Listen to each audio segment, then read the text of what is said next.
आता एक बातमी येते धाराशिव जिल्ह्यातून। हिप्परगा आणि दिंडेगाव या ठिकाणी मातंग समाजावर अन्याय केलेल्या आरोपींना तात्काळ अटक करण्यात यावी, यासाठी मातंग समाजाच्या वतीने रास्ता रोको आंदोलन करण्यात आले आहे।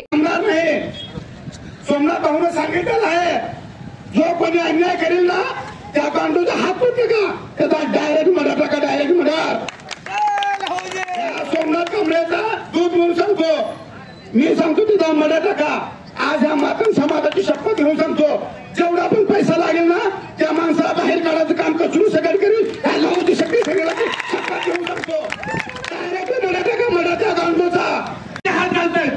पोलिसांच्या गटांनी हात घालून बोलतायत, पोलिसांच्या समोर सांगतायत की ते पोरला बाहेर काढा, आम्ही त्याच्या खानवेळ करतात। आणि तुमच्याकडे कायद्याचा प्रश्न आहे, कायदा व्यवस्था सुव्यवस्था राखण्याची जबाबदारी तुमची आहे।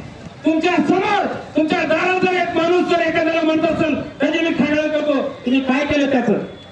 तरी तुमची गच्ची पर्यंत जातात, तुमची गच्ची धरण्याचा प्रयत्न करतात, काय केलं त्यांच्यावरती? आमच्याकडे सगळं पुरावे आहेत। ते लोक एवढा वेळ थांबत नाहीत ते लोक। पोलीस स्टेशनवर आल्याच्या नंतर गावामध्ये मिरवणूक काढली जाते, गावाच्या स्पीकरवरती, गावातून सार्वजनिक स्पीकरवरती अनाउन्सिंग केलं जातं, या गावाच्या मातंग समाजाला इथून हाकलून दिलं पाहिजे, या मातंग समाजाला हाकलून द्या। या गावामध्ये एकही मातंगाचं घर राहणं गरजेचं नाही। का रे बाबा? आणि या देशाच्या राष्ट्रपतीला सुद्धा अधिकार नाही, मातंग समाजाला नाही। नक्कीच फिटल पण खवळला मान नाही, जर खवळला एकाएकाची टांग तोडल्याशिवाय आम्ही राहणार नाही। जर हिंमत असेल तर समोर यायचं आणि लढायचं। राहिला प्रश्न, हे आंदोलन पोलीस प्रशासनाच्या विरोधाचं आंदोलन आहे। आम्हाला पोलीस प्रशासन सांगतंय, आंदोलन करत असताना आम्हाला सांगितलं जातंय आंदोलन करू नका, तुमच्यावरती गुन्हे दाखल केले जातील आणि खुशाल गुन्हे दाखल करा।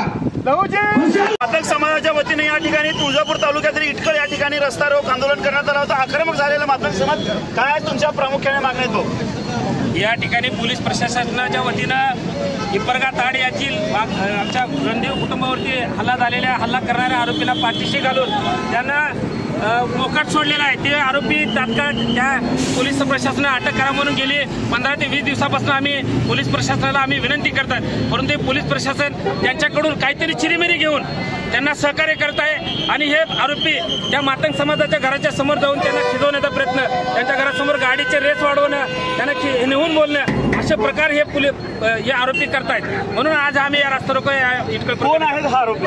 या गावातील काही माजुरी आणि गावगुंड आणि जातीवादी म्हणून सुरेश बचाटे आणि सतीश बनसोडे आणि त्याचे काही राहुल पाटील असे 2-3-4 आरोपी त्यामध्ये आहेत।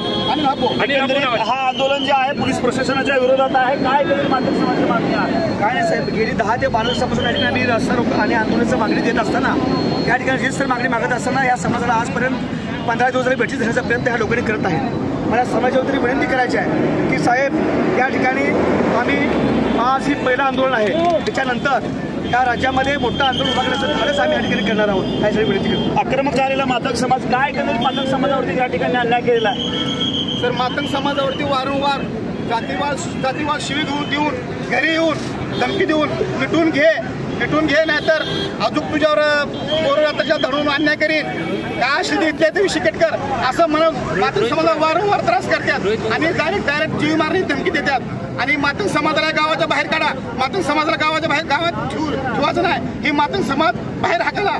तसं मुसलमान समाजाला गावातून बाहेर हाकले आम्ही, तसं मातंग समाजाला गावातून बाहेर हाकल्याशिवाय शांत बसणार नाही, हे आरोपी हे म्हणते। सर एवढं तर मला सांगत आहे की दिंडेगाव आणि हिप्परगाच्या मातंग समाज अन्याय झालेला आहे, त्या माणसाला तात्काळ अटक करावं, नाहीतर आम्ही महाराष्ट्रात विद्रोही आंदोलन करणार आहे। मातंग समाजाच्या मागण्या जर मान्य नाही झाल्या तर मातंग समाजाच्या उग्र स्वरूपाचं आंदोलन करण्याचा इशारा जे आहे मातंग समाजाच्या माध्यमातून देण्यात आला आहे। Video journalist Ajit Chavan, Ayush Shekhar, TV news Marathi, Tuljapur, Dharashiv.